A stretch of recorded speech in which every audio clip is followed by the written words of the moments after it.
Alright, so this is gonna be a little bit long, anak. Jaden and Ibes, please bear with me. This will be the second video. I'm running out of space, so I had to delete some. Alright, going back. So 27 weeks si Kuya Yuri yun nun. Lampas ng 27 weeks. So too early for him to see the world. Too early for the current technology to sustain a premature baby like him, at least in the Philippine setup. But still, if you are in the US, he would actually have had a good fight, have fought a good fight.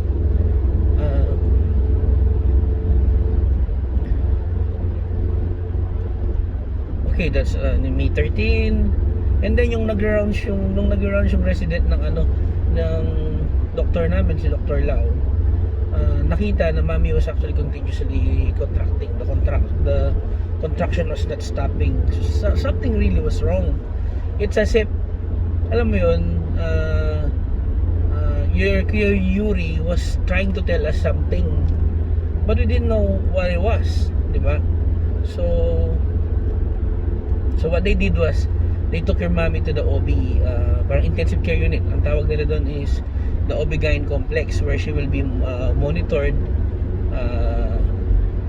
She will be monitored, no? And then that's May 14. And then in the morning of May 15, this was a very tragic day, but at the same time it's actually a blessing. Looking at it that way, anak, because I want you to grow up looking at things on a bright side all the time. That was the time that we actually had to save your mommy, because she could no longer sustain the pregnancy. She could no longer, as much as we wanted to, as much as your mom wanted to, but she couldn't really afford. I remember talking to the doctor in the morning before that thing happened. I think that's around 8 or 9 o'clock. So they called me. The doctor wants to talk to me. So sabi niya, we had to prepare this and that, enough funds. So I'm not even really thinking of the money that time. I never really thought of the money that, because I was actually praying for your kuya and your mommy all the time. I had a visitor then, your lola ang hiling. So that's what's gonna happen, and I was scared, but I was praying na we reach you count the days. You count the days muna as blessings muna, yung everyday. I was praying na maging okay ang lahat, and the funds will come, parang God will provide. I think this is the time na talaga naging sobrang lalim ng faith ko kay God and tiwala ko kay God, because He really tested me.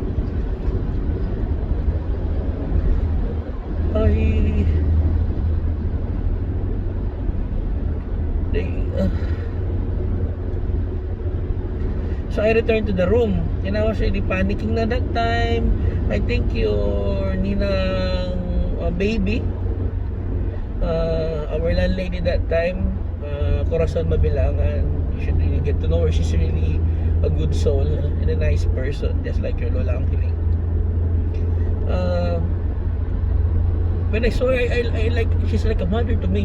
When I saw her, your grandpa was there, and your grandma was not there. I'm not really that open to your grandpa. When I saw your ninang baby, I was just really crying the whole time. And then came the bad news when I had to go to the OB-GYN complex of Manila doctors, and then Dr. Aswalo was there. She was actually talking to me. I only remember the things that she said, like I'm already just trying to pump her with oxygen at 98%, and she's not really responding. Your mommy was really struggling to breathe. And I saw her, I was really scared.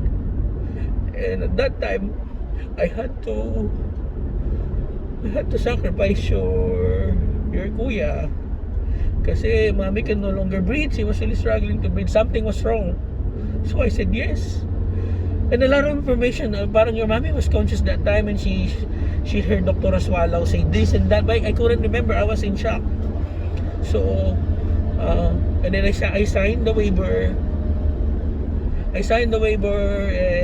And so they had to take your Kuya Yuri out as early as much as possible.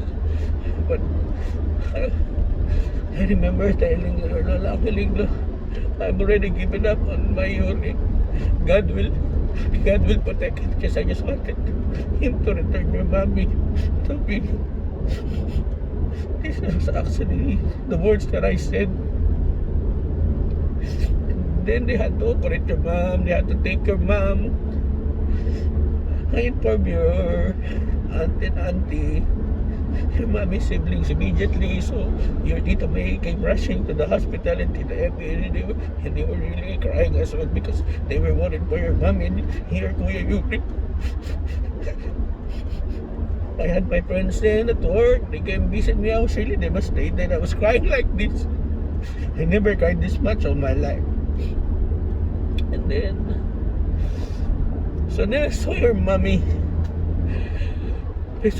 She was doing okay. She was conscious, but she was intubated.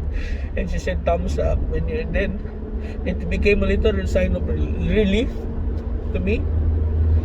And I saw that she's okay, but she had to be taken to the ICU, where she will be attached to a machine, so that she will not have any problem breathing. So, and your aunt and your grandma was there, and your grandma was always a crybaby, but I just remember hugging your lola doon, your Apolita doon. I was just hugging her, and then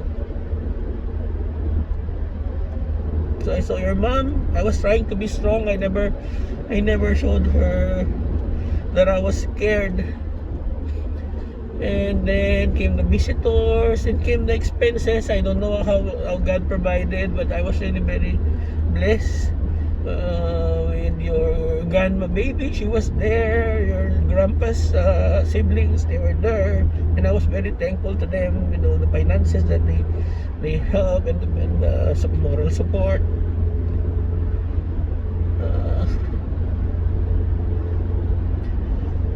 So let's discuss I will discuss in your Kuya Jaden's vlog the condition that led to this whole thing. But basically, the pregnancy had some autoimmune reproductive disorder. That's like your mom's problem. She couldn't sustain the pregnancy without the immune system trying to kill the baby inside mommy's womb. Maybe that's why one of the reasons why she failed to get pregnant immediately. So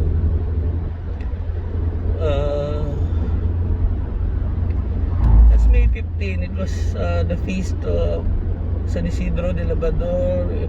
There was fiesta in town, in our barangay, when I told them the news.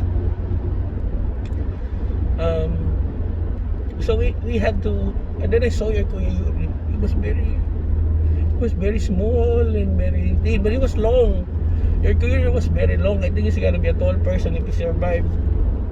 He was very long, but very small. He had a very small head, very small hands, and very thin. To the point I could actually see him struggling to breathe. So I was just praying the whole time na ma-survive namin lahat yun and all. But I was positive kasi sabi ni Dr. Libun, I forgot the name of the doctor. She was actually saying that let's not count on what's gonna happen the next days. Let's just really see as it unfolds. Sabi niya, wala siyang binibigay na stats. But what she only said was your Kuya Yuri was actually fighting to survive. He's a fighter. So, and then things happened. While your mom was in ICU on May 17, something happened to your Kuya Yuri. So he had to be um, ingested, had to be intravenously inserted with blood because he was actually bleeding. Your Aunt May was there with him that time kasi I had to go to the apartment. I had to do some things and get some things there. So your Kuya Yuri had to be and then also came another procedure. Parang after the bleeding, I was able to speak with with the doctor. Sabi niya, I can no longer guarantee a normal baby after this because your kuya had some brain some bleeding in the brain. So that's something that would actually cause yung abnormality growing up. So that time sabi niya, ano ba pwede, he could have yung could not control his body, ganon. He could not be normally, mga ganon. Marami daw complications. So basically the brain was really damaged na. What I was thinking that time okay, let's continue another video na.